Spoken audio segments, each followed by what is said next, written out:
hardadır? Pes, hardadır? Kim bilir?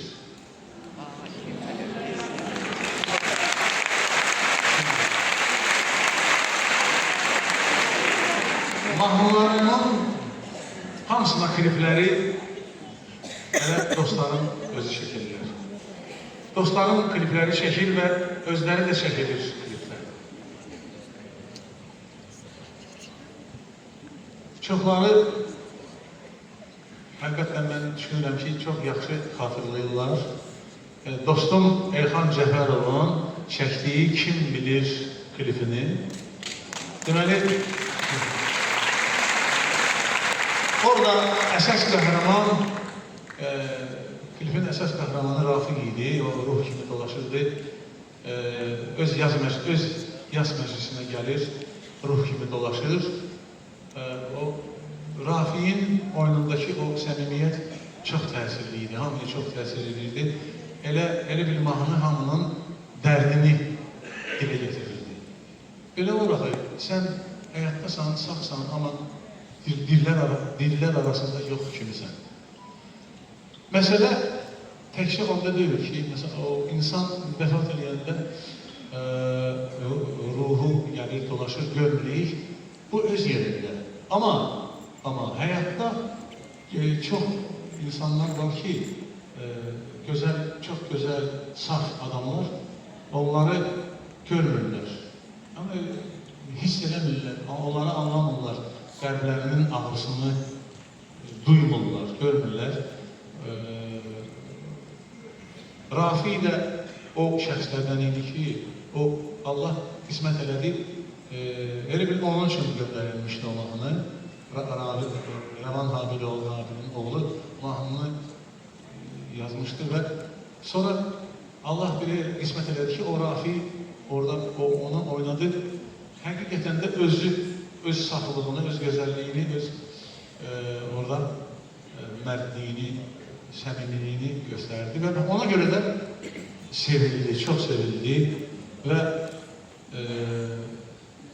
onun timsalında Allah qorusun bütün bizim gözəl insanlarımızı biz çalışaq ki, həmişə diqqətli olaq, həssas olaq, başqalarının dərdinə həmişə şərik olmağı bacaraq. Çox sağ olun.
bir bəxtə